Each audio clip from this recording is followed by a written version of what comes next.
इस कार्यक्रम के प्रसारण पुण्यार्जक हैं श्री राजेंद्र प्रसाद जैन, श्रीमती ममता जैन, श्री प्रशांत जैन, श्रीमती दिव्या जैन, पारस जैन, श्री भरत जैन, श्रीमती सौम्या जैन एवं समस्त परिवार मुंबई। ज्ञान का आलम्बन लिया जाता है। वस्तु तत्व के चिंतन की अपेक्षा से और ज्ञान का आलम्बन लेते हुए भी उस अनुप्रेक्षा में ज्ञान लगा हुआ तो है, किंतु उस अनुप्रेक्षा को ध्यान की संज्ञा नहीं दी है। अनुप्रेक्षा और ध्यान में बड़ा अंतर है। ध्यान का अर्थ होता है किसी एक विषय में अंतर्मूर्त के लिए उपयोग को टिकाए रखने का नाम ध्यान है, जबकि उसमें भी ज्ञान की ही परिणति है, किंतु ज्ञान वह निष्पन्द हो जाता है, उसमें परिवर्तन नहीं आता और अनुप्रेक्षा में परिवर्तन आता है। ध्यान के माध्यम से केवल ज्ञान उत्पन्न होता है, अनुप्रेक्षा के माध्यम से केवल ज्ञान उत्पन्न नहीं होता। यदि उत्पन्न होता भी है तो केवल ज्ञान के लिए वह अनुप्रेक्षा एक परंपरा के रूप में वह कारण सिद्ध होता है। कार्य की सिद्धि में दो प्रकार के कारण हुआ करते हैं, एक साक्षात कारण होता है और एक परंपरा कारण हुआ करता है। साक्षात कारण केवल ज्ञान के लिए क्या है? ध्यान है, जबकि अनुप्रेक्षा के माध्यम से ध्यान की ओर गति होती है और अनुप्रेक्षा से हट करके जो उसमें ज्ञान की परिणति है वह दुर्ध्यान की ओर ले जाता है। इसलिए 12 अनुप्रेक्षाओं का यहाँ पर वर्णन किया जा रहा है। वस्तु का जो स्वरूप है उस यथार्थ स्वरूप की ओर दृष्टि बार बार देने की आवश्यकता पड़ती है और अनुप्रेक्षा में होता और कुछ नहीं है कि एक ही विषय को लेकर के विस्तार के साथ चिंतन मनन आदि किया जाता है, जिसको अनुप्रेक्षा बोलते हैं। पुनर्चिंतनम अथवा मुहुर्मुहुर चिंतनम इति अनुप्रेक्षा ऐसा कहा है।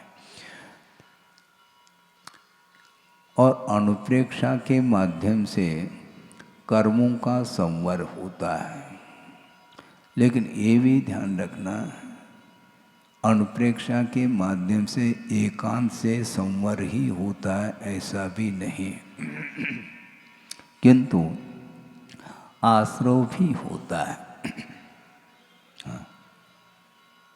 आश्रव भी होता है, किंतु वो कौन सा आश्रव होता है? पुण्याश्रव होता है, पापाश्रव नहीं होता। योग के माध्यम से अर्थात मन वचन काय की जो प्रवृत्ति होती है उस प्रवृत्ति के माध्यम से पाप का भी अर्जन होता है और मन वचन काय की चेष्टाएं जो होती हैं प्रवृत्ति, उसके माध्यम से पुण्य का भी अर्जन किया जा सकता है। तो पुण्यार्जन करने के लिए जो सामग्री है वह धर्म ध्यान की सामग्री मानी जाती है और जो पापाश्रम के लिए कारण होता है वह धर्म ध्यान की सामग्री नहीं मानी जाती। एक सामान्य कथन किया जा रहा है क्योंकि सामान्य इसलिए कह रहा हूँ, विशेष रूप से देखते हैं तो मिथ्यात्व की भूमिका में भी पुण्य का संचय होता है और सम्यक की भूमिका में भी पुण्य का संचय होता है। तो मिथ्यात्व की भूमिका में जो पुण्य का संचय हो रहा है उसमें भी शुभ योग ही है, किंतु शुभ योग होते हुए भी उसके माध्यम से संवर नहीं हो पा रहा है, जबकि सम्यक की भूमिका में संवर के साथ पुण्य का अर्जन होता है। इसलिए पुण्यार्जन करने की कला अपने अंदर आनी चाहिए। बहुत सारे कलाएं तो अपने अंदर हैं, किंतु उन कलाओं से कोई प्रयोजन परमार्थ क्षेत्र में कोई सिद्ध नहीं होता। प्रयोजन अन्यान्य सांसारिक क्षेत्र में बहुत सारी कलाएं हैं, 72 कलाएं हो सकती हैं और भी हो सकती हैं, किंतु उन कलाओं के माध्यम से कोई परमार्थ हमारा कोई सिद्ध नहीं होता। परमार्थ की ओर जब दृष्टि जाती है तो उस समय ये सारी कलाएं गौण हो जाती हैं और एकमात्र धर्म ध्यान की दृष्टि से वह पंच परमिष्टि का आलम्बन लेकर के अपनी वनवचन काय की चेष्टा को वह निर्मल बनाने का पुरुषार्थ करता है। यही अनुप्रेक्षा मानी जाती है। इसलिए वस्तु तत्व का स्वरूप जब ज्ञात होता है, ज्ञात होने के उपरांत तो वह कभी भी विपरीत चेष्टा करने का पुरुषार्थ नहीं करता, क्योंकि एक बार श्रद्धान हो जाता है कि यह हमारे लिए अहितकारी है और ये हितकारी है। इस प्रकार परिज्ञान होने के बाद, सम्यक ज्ञान होने के उपरांत वह अपनी क्षमता और भूमिका के साथ वह आगे बढ़ने का पुरुषार्थ करता है। और मोक्ष मार्ग के क्षेत्र में आगे बढ़ने के लिए श्रद्धान की भी बड़ी आवश्यकता है। वह समीचीन श्रद्धान होना चाहिए। श्रद्धान में यदि विपरीतता आती है, समीचीनता नहीं रहती है, तो ऐसी स्थिति में श्रद्धान जब विपरीत हो जाता है तो उसके कदम भी विपरीत ही पड़ेंगे। इसलिए सर्वप्रथम श्रद्धान को समीचीन बनाने का पुरुषार्थ हमें करना चाहिए। तो आगम के आधार से, उसके आलम्बन से ही वस्तु तत्व के स्वरूप की ओर ध्यान जाता है। और वस्तु तत्व का जो स्वरूप होता है वह मात्र समीचीन ही होता है ऐसा नहीं, क्योंकि वस्तु का विपरीत भी स्वरूप होता है, वह भी उसी का स्वरूप माना जाता है। क्योंकि पुण्य और पाप ये दो हैं, इनके ऊपर भी श्रद्धान होता है क्या? नहीं होता है, तभी तो पाप से बच पाएंगे। मतलब पाप के विषय में भी बारीकी से चिंतन करना चाहिए।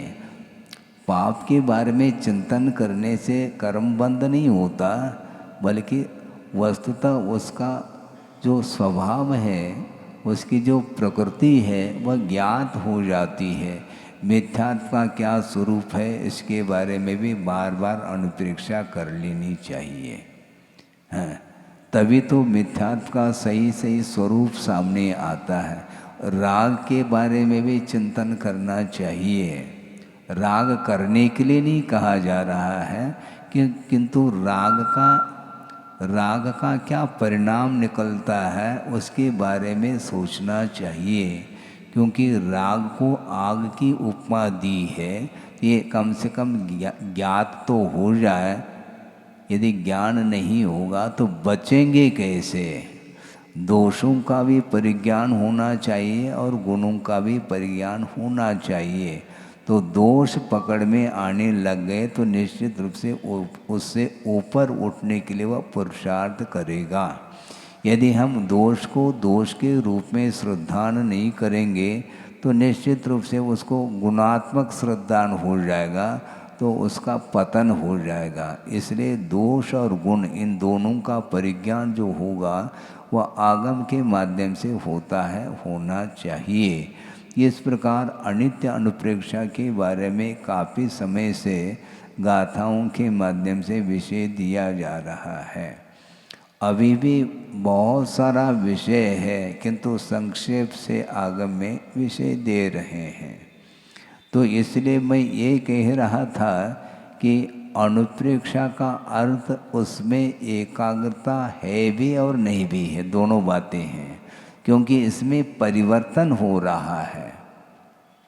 परिवर्तन की आवश्यकता क्यों पड़ रही है? इसलिए पड़ रही है, हमारा उपयोग कमज़ोर है। हम एक पदार्थ में उसको लगाने में अक्षम सिद्ध होते हैं। असमर्थ अपने आप को पाते हैं, इसलिए अनुप्रेक्षा का आलम्बन लिया जाता है, ऐसा कहा है। गुप्ती, समिति, धर्म, अनुप्रेक्षा, परिचय, विजय और चारित्र, ये सारे सारे संवर के लिए साधन हैं। जो व्यक्ति जो श्रवण गुप्ती में लीन होने में अपने आप को असमर्थ पा रहा है, तो वह प्रवृत्ति में आता है। प्रवृत्ति में आने की उसकी इच्छा नहीं है, किंतु नहीं होते हुए भी गुप्ती में ठहरने की क्षमता नहीं होने के कारण बाहर आ रहा है, तो बाहर आकर के कम से कम हम पुण्य का ही अर्जन करें।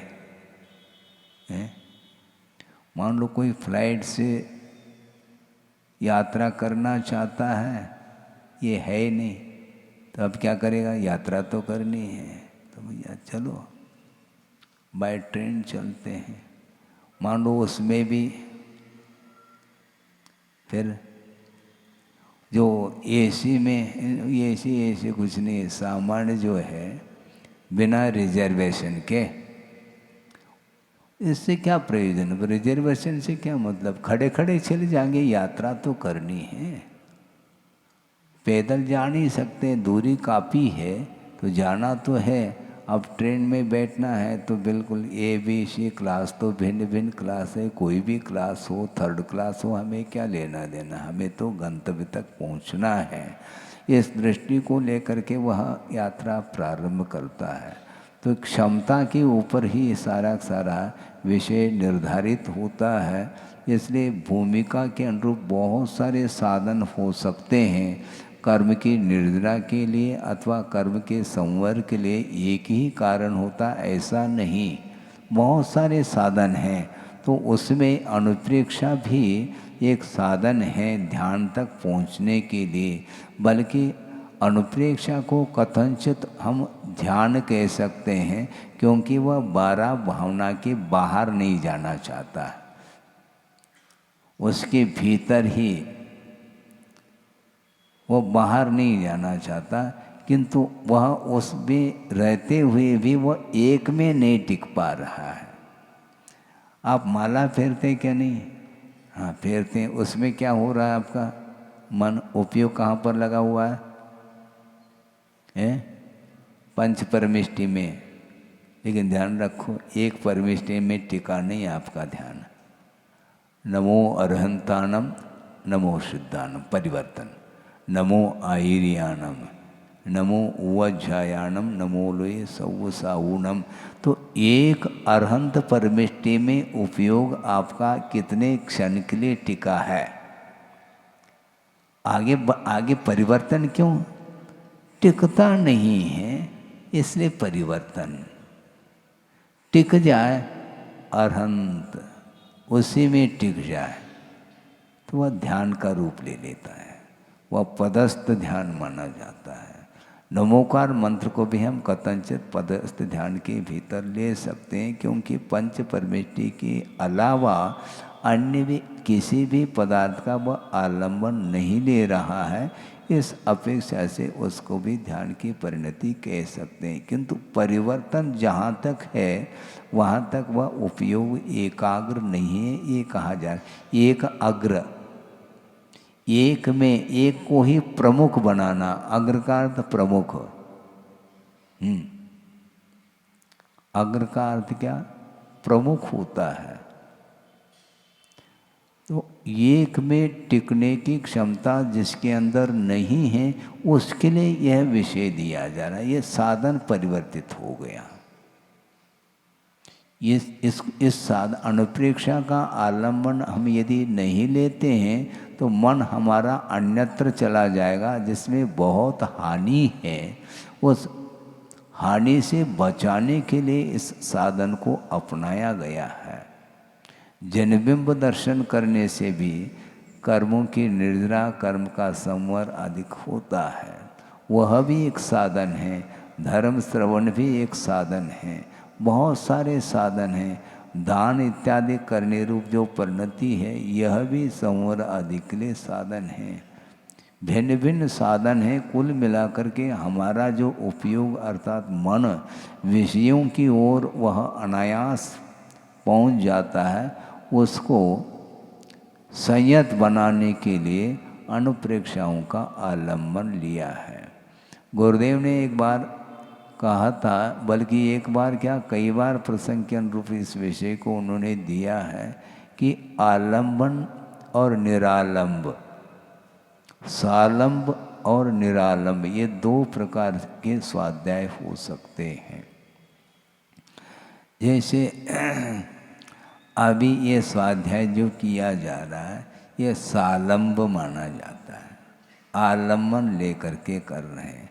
और अनुप्रेक्षा करते समय अकेले में भी किया जा सकता है, और अकेले में ही होता है, चिंतन किया जाता है और वाचना कर रहे हैं। इसमें अंतर है, इसमें बड़ा अंतर है। प्राय करके चिंतन करने में मन कम लगता है, क्यों? अकेले करना होता है, और अकेले रहने में हमें हमारा मन नहीं लगता। इससे स्पष्ट है आपका मन दूसरे में लग रहा है, दूसरे में लग रहा है।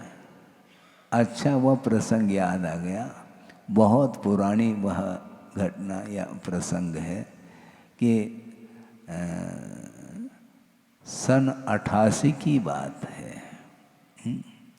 और आचार्य महाराज सोनागिरी पहुँचे थे संघ के साथ। वहाँ पर 7-8 दीक्षाएं भी हुई थी। और उस समय आचार भक्ति के उपरांत सुबह सुबह हम लोगों के लिए एक प्रसंग सुनाया था कि उस प्रसंग को सुन करके हमें विस्मय होता है। किसी के पास ज्ञान नहीं है तो मन नहीं लगता, ये अलग वस्तु, किंतु पर्याप्त ज्ञान होने के बाद भी उसका मन नहीं लग रहा है, इसमें बड़ा आश्चर्य हो रहा है। क्या है हम बताना चाह रहे हैं। गुरुदेव ने ये कहा था कि एक विद्वान थे, अभी है नहीं इसलिए थे का प्रयोग कर रहा हूँ। एक विद्वान थे, उन्होंने कहा था गुरुदेव के सामने, महाराज इन दिनों में हमारा मन नहीं लग रहा है। तो गुरुदेव ने कहा कि आप तो विद्वान हो और आपका मन न लगे, महाराज क्यों, ऐसा क्यों हो रहा है? तो उन्होंने ये कहा कि महाराज क्या बताऊं, ज्ञान तो पर्याप्त है किंतु लोग नहीं आते। ज्ञान तो पर्याप्त है लेकिन पढ़ने के लिए लोग आते नहीं महाराज, इसलिए हमारा अब समय कैसा गुजरेगा, मतलब टाइम पास करना चाहो क्या? ज्ञान आपके पास है, जीवन भर कई लोगों को आपने पढ़ाया है, सिखाया, सब किया है। व्याकरण का भी ज्ञान है, सिद्धांत का भी ज्ञान है, साहित्य का भी है, न्याय का भी, सर्वांगीण आगम का ज्ञान रखते हुए भी उच्च कोटि का ज्ञान है, उच्च कोटि का ज्ञान रखते हुए भी उनका मन नहीं लग रहा है। आचार्य महाराज का ये कहना रहा कि भैया मन अपने आप लग सकता है, चिंतन करो ना, अनुप्रेक्षा चिंते अनुप्रेक्षा भाई, ऐसे बोलते हैं छड़ाला में। तो चिंतन करने में भी तो उपयोग लग सकता है, उसमें एकाकी हो करके चिंतन करना होता है, और 4 व्यक्ति मिलेंगे तो उसमें एक अलग आनंद आता है। मतलब अब वो कौन सा आनंद है? अभी तो ज्ञानानंद स्वभावी हूँ ऐसा कह रहे थे, अब अकेले चिंतन करने में तुम्हें आनंद क्यों नहीं आ रहा है? इसी को बोलते हैं सालंब, आलम्बन दूसरे का लिया जा रहा है। यहाँ पर भी ज्ञान का ही आलम्बन लिया जा रहा है अनुप्रेक्षा में, किंतु एकाकी हो करके वह तत्व का चिंतन कर रहा है और इतना चिंतन करता करता वो उसका ध्यान के रूप में परिणमन हो जाता है, यहाँ तक कि केवल ज्ञान को प्राप्त करने की क्षमता आ सकती है यदि वह अनुप्रेक्षा ध्यान के लिए कारण बन जाए। लेकिन इसमें उपयोग नहीं लगता है, तो इसे स्पष्ट है आपका उपयोग किसमें लग रहा है। पर आज हमारी भूमिका वो कौन सी भूमिका है? ज्ञान इतना लंबा चौड़ा, लंबा भी है और चौड़ा भी है ये भाषा है। पर्याप्त ज्ञानावरणी कर्म का क्षोभम होने के बाद उसके माध्यम से घंटों व्यतीत किया जा सकता है तत्व चिंतन के माध्यम से, कर्मों की निर्जना और संवर के साथ। इसके बाद भी उसमें यदि मन नहीं लगता है तो उसका मन कहाँ लगता है उसी को पूछो। 4 व्यक्ति हो तो अच्छे से, अब अच्छा और बुरा क्या है इसमें? अच्छा और बुरा क्या है? जहाँ पर अच्छे बुरे की परिकल्पना है तो वहाँ पर ज्ञान जो है ना उथला हो जाता है, ज्ञान गहराता नहीं है। अपने आप में जिसका ज्ञान स्थिर हो गया तो वह बहुत आगे पहुंचा हुआ ज्ञान माना जाता है, क्योंकि किसी भी प्रकार से अन्य पदार्थों के आलम्बन लेने की उसको कोई आवश्यकता नहीं पड़ रही है। बहुत आत्मसंतुष्टि उसको मिल रही है कि वस्तुतः मेरा भाग्य है कि कम से कम इतना ज्ञान तो हो गया और हमारा उपयोग लग रहा है कि कम से कम उपयोग विषयों की ओर नहीं जा रहा है, बहुत बड़ी उपलब्धि हुई ऐसा सोचना चाहिए उसको। किंतु वह न सोच करके वो ये सोच रहा है कि आज संख्या, आज उपस्थिति बहुत कम है। हाँ, तो उपस्थिति के माध्यम से स्वाध्याय होता है क्या? कोई आ ही नहीं रहा। हाँ, ये पीड़ा होती है किसको? अध्यापक को, क्योंकि अध्यापन बिना छात्र के संभव नहीं, इसको सालंब बोलते हैं। किंतु आचार्य कहते हैं कि वो कोई आ जाए तो उसको दे दो, नहीं आ जाए तो स्वयं भोजन कर लो, क्या दिक्कत है आपको? है? आप भोजन करने के लिए बैठ गए, मान लो कोई व्यक्ति सज्जन आ गया, मान लो संयोग जुड़ गया, आइए आप भी बैठिए, ले लो इसी में से, हो गया काम। और नहीं आ रहा है तो अपना स्वयं भोजन करना ही छोड़ दो, ये गलत बात है? ज्ञान जो है ना आपके पास है उसका उपयोग होना चाहिए, बल्कि ज्ञान का प्रयोग होना चाहिए। ज्ञान एकमात्र साधन है स्वरूप की ओर जाने के लिए, और वह ज्ञान होने के उपरांत भी उसको भेद ज्ञान नहीं हो पा रहा है। और भेद ज्ञान का अर्थ यही होता है कि जो है उसको हे के रूप में परिज्ञान होना, और जो ग्रहण करने योग्य है उसका ज्ञान होना। ये होने के बाद वह छोड़ने योग्य पदार्थ के प्रति उसका राग समाप्त हो जाता है, होना चाहिए। क्योंकि राग द्वेषादिक परिणामों से ऊपर उठने के लिए ज्ञान एकमात्र काम करता है।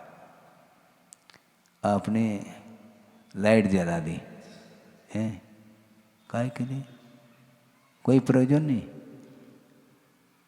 है। वह किसी न किसी कार्य को करने के लिए सहयोग प्रदान कर रहा है, प्रकाश का आलम्बन लिया जाता है। उसी प्रकार ज्ञान को स्वपर प्रकाशी कहा है। ज्ञान अपने आप को भी प्रकाशित करता है, दूसरे को भी प्रकाशित करता है। फिर आपका मन क्यों नहीं लग रहा? जबकि आपके पास ज्ञान है तो अपने आप को प्रकाशित करना चाहिए। उस ज्ञान को, आत्मा को प्रकाशित नहीं कर रहा है क्या ज्ञान? करना चाहिए, किंतु दिया तले अंधेरा, ये तो समस्या आ गई। उस ज्ञान के माध्यम से केवल दूसरे को ही प्रकाशित थोड़ी किया जाएगा, अपने आप को भी वह प्रकाशित करने की क्षमता रखता है। हाँ। इसके बाद भी ये मोह की परिणति है। भीतर मोह जागृत होते ही वह ज्ञान जो है वह काम करना बंद कर देता है, वह बल्कि उसको ज्ञान की संज्ञा नहीं दी है आगमकारों ने। पहले भी हमने बात कही थी, आप भूल जाते हैं क्योंकि भूलना स्वभाव है। ज्ञान को ही अज्ञान कहा है आचार्यों ने। महाराज कैसे कहते हैं आप ज्ञान को अज्ञान? हाँ, क्योंकि ज्ञान का यदि कार्य नहीं हो रहा है तो वह ज्ञान अज्ञान है। उन्होंने ये कहा, उदाहरण के लिए पुत्र को ही हम अपुत्र कहते हैं। क्यों? वो पुत्र के गुण ही नहीं आ रहे हैं उसके अंदर। पुत्र का जो कार्य होना चाहिए तो वो उसके अंदर वो गुण ही नहीं, तो वो पुत्र को ही अपुत्र कह रहे हैं। उसी प्रकार ज्ञान का जो कार्य होना चाहिए वो ये नहीं हो रहा है तो वह ज्ञान नहीं, वह अज्ञान है, ऐसा कहा है। यानी मोह से आच्छादित जो ज्ञान है, जो रागान्वित ज्ञान है, वह ज्ञान नहीं बल्कि उसको अज्ञान की संज्ञा दी गई है। इसलिए इतना लंबा चौड़ा ज्ञान होने के बावजूद भी आपका यदि उपयोग नहीं लग रहा है तो आपका भीड़ में ही उपयोग लगेगा, ये सिद्ध हो जाता है। और जो साधक होता है वह भीड़ से ऊपर उठना चाहता है, उसको भीड़ में आना पड़ता है, आने की इच्छा नहीं। तो महाराज आप भीड़ में रह करके कैसे अनुभव करते होंगे?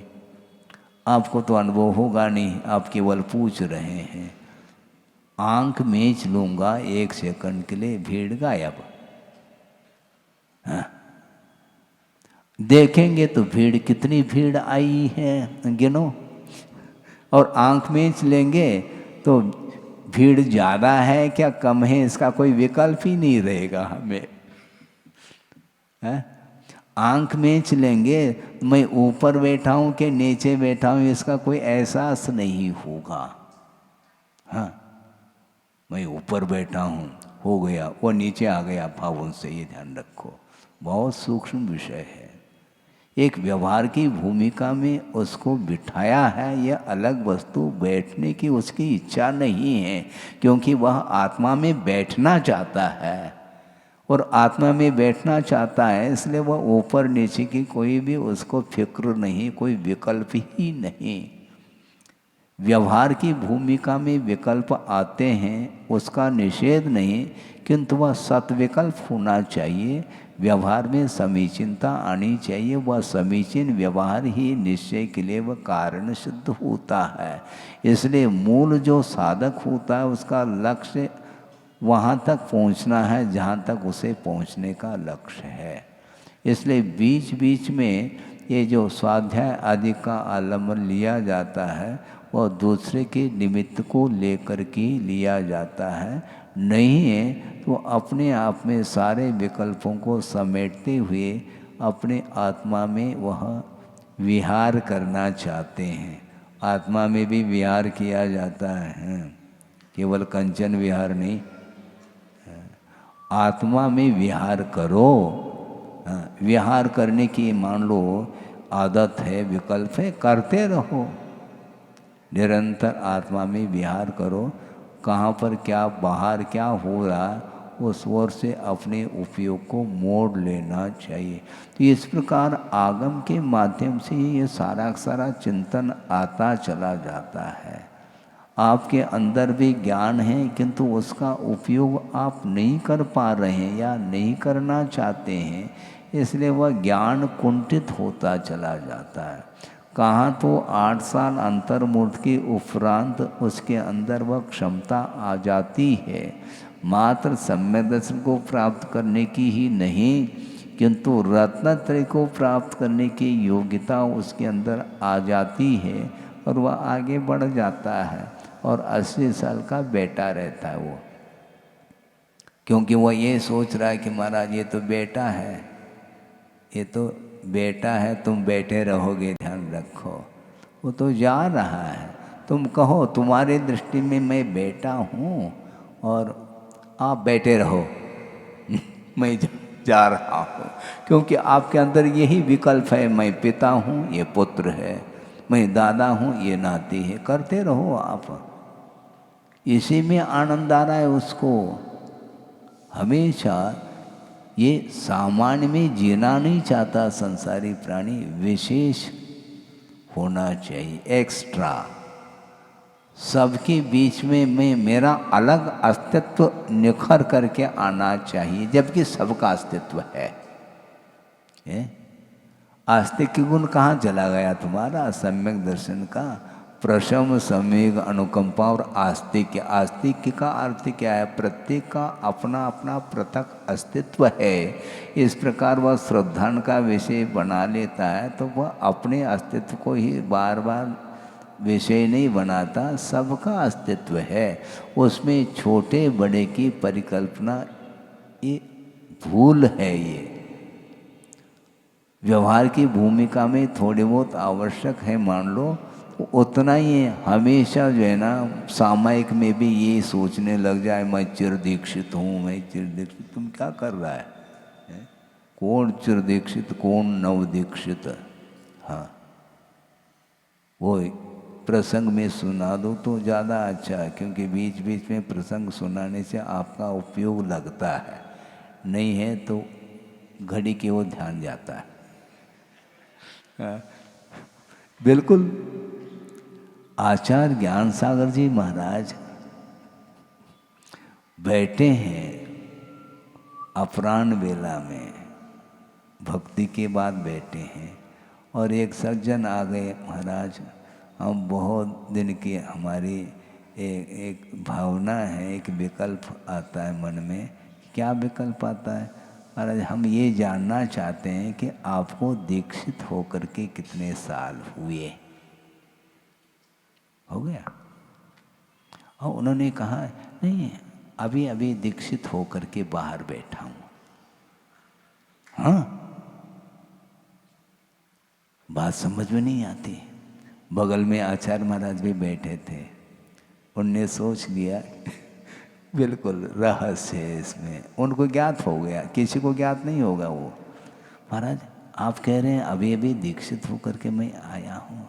ठीक ही तो कह रहा हूँ, क्योंकि प्रतिक्रमण करके मैं आया हूँ, क्योंकि दोषों का परिमार्जन करना ही दीक्षा है। दोषों को परिमार्जित करना ही दीक्षा है।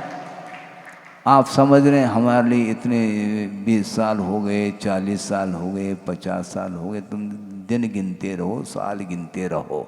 प्रतिदिन 3 बार जो है श्रवण प्रतिक्रमण करता है, अपने किए हुए जाने अनजाने में प्रमाद आदि के कारण जो दोष उत्पन्न होते हैं उनको आगम के आधार से उसका परिमार्जन करके प्रायश्चित आदि ले करके वह शुद्ध हो करके बैठ जाता है।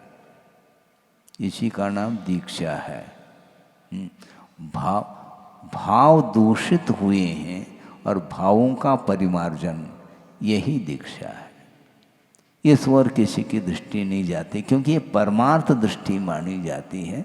व्यवहार की भूमिका में वह अलग है, उसका लोप नहीं किया जा रहा है, किंतु बार बार व्यवहार की ओर दृष्टि जाना ठीक नहीं, क्योंकि व्यवहार में यदि उलझेगा तो परमार्थ को अथवा निश्चय को भूल सकता है। इसलिए निश्चय की ओर जाने के लिए व्यवहार को समीचीन बनाने की आवश्यकता है, तभी वह व्यवहार समीचीन व्यवहार निश्चय के लिए हेतुभूत हो सकता है।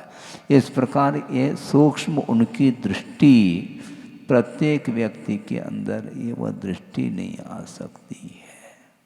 हाँ, हम ये जूनियर हैं, हम सीनियर हैं, शुरू हो गया। अभी सीनियर की व्याख्या नहीं मालूम आपको, गुरुदेव ने क्या की है मालूम है? सीनियर, पास में देखो, सी अर्थात देखना होता, पास में देखो, सी नियर, नियर यानी पास, और आप क्या ले रहे हैं? सीनियर, यानी ये जूनियर है, ये सीनियर है। इनको ज़्यादा एक्सपीरियंस, अनुभव इसको ज़्यादा है। किसका अनुभव है? यदि मोह का अनुभव ज़्यादा है तो आप तो भगवान से भी सीनियर है। हाँ, क्योंकि संसार का अनुभव उनसे 2500 वर्ष ज़्यादा हो गया आपको, तो सीनियरिटी आपके अंदर ज़्यादा आई है। ये सिर्फ से आचार्य महाराज कभी कभी मनोरंजन करते हैं, क्योंकि मनोरंजन के बिना आपका मन थोड़ी लगता। वो आपके लिए करते हैं, स्वयं के लिए नहीं। अपने अपने क्षेत्र में सीनियरिटी आ रही है, किंतु मोक्ष मार्ग के क्षेत्र में उसके कदम ही नहीं बढ़े हैं, तो सीनियर जूनियर तो बहुत दूर की बात है।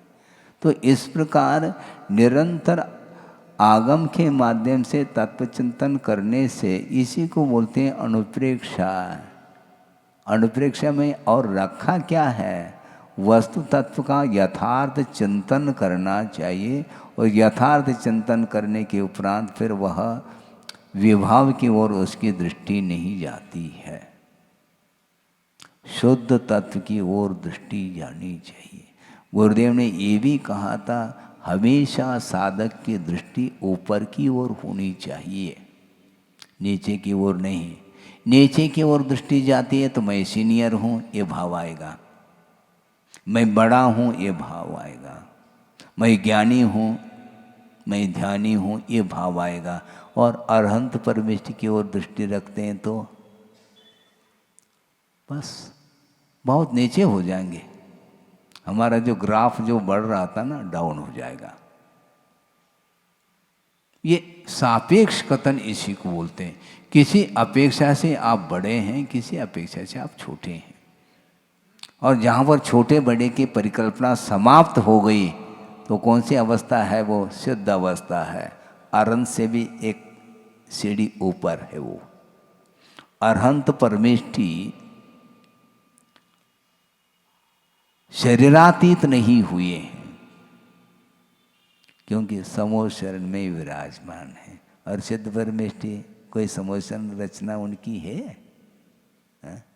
वो समोषण में थे, समोषण से ऊपर उठ गए, बल्कि शरीर से ही ऊपर उठ गए। निर्वाण कल्याणक हुआ, अब अरहंत अवस्था से वो पार हो गए।